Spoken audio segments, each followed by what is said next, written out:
So, why is Marvel Spider-Man 2 coming to PC so early? This is supposedly a tentpole flagship console seller game. However, it seems like more and more PlayStation is eroding the so-called perceived rules that they set up. Actually, the rules that they set up are quite clear. However, there is a perceived set of rules, which we're going to point out as we go on through this video.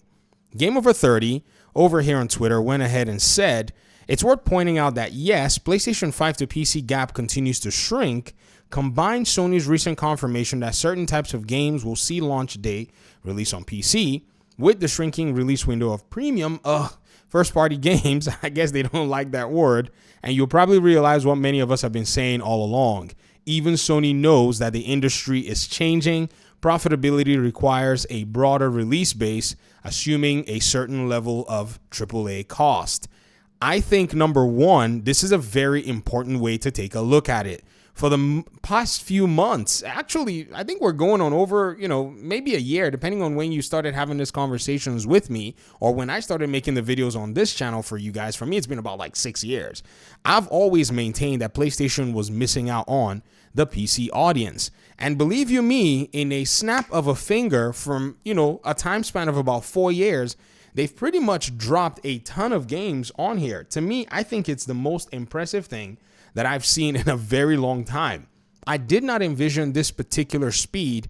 However, the speed is much welcome. As a PlayStation fan myself, I'm not somebody who understands that you cannot tie your brand to what I think is a failing ecosystem standard. And I'm not saying PlayStation's ecosystem is failing, but the standard of tying it to a hardware when you've already kind of let the cat into the bag. When I say let the cat into the bag, let me explain. PlayStation and Nintendo are different. Nintendo holds a very strong, unique value proposition or unique selling point, and its third-party games don't necessarily compete at the same level. However, PlayStation, on the other hand, has some real deadly partners and competitors from Software, Rockstar, Ubisoft, yes, believe it or not, with their Rainbow Six Siege, Epic Games, EA. These are heavy hitters. They come into the ecosystem with the full force of farming billions of dollars on their way out. This is why PlayStation has to have a very different approach, because this is one of, if I were to say myself, the most, interesting ecosystems that you can find out there. On the other hand, when you look at a Nintendo Switch, because they already have that unique selling proposition, home console, decades worth of nostalgia and all of the above, they can maintain that ecosystem very well. Plus, the competitive games that have driven the console marketers, the console platforms, PlayStation and Xbox, are heavy-hitting games, high textures, high fidelity, long play times. They cannot fit into the Nintendo Switch as easily. So the de facto console they want to drop it on is the Xbox and the PlayStation.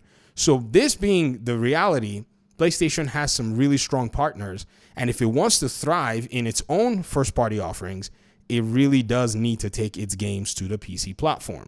Some have said this is going to erode the brand, and I'm laughing, going like the brand is already eroded by letting a lot of these third party into their ecosystem to sing and dance and play as they please.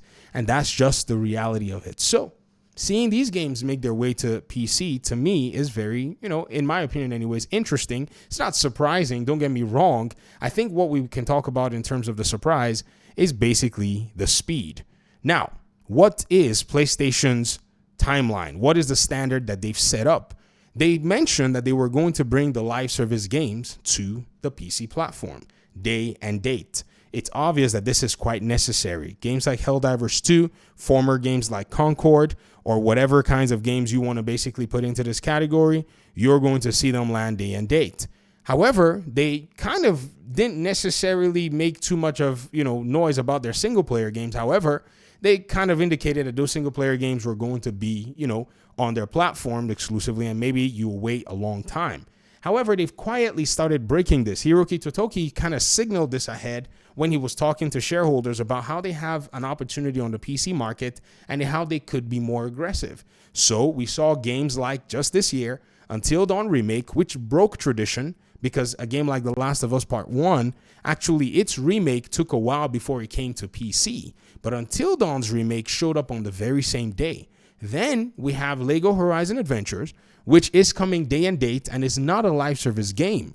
So that's very interesting. For the most part, I've spoken to my fellow PlayStation fans about this game, and many of them are dodging it like, it's some kind of a hot potato, when in reality, it just indicates that the whole platform was, the timeline was only perceived by PlayStation, but PlayStation themselves never say, well, did they say never with the Spider-Man tweet from 2017? I think they said never say never with that particular game.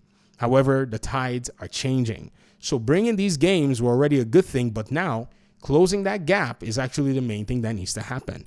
So if you're thinking that these games are going to remain persistently on the console or stay there for about 2 years, it's not possible. Like I said, the heavy hitters are putting so much pressure on PlayStation. Even though PlayStation is getting 30% from these particular heavy hitters, you cannot, in a sense, sacrifice your own IP's full sales that you can get for a 30% cost or a 30% fee that you're going to earn.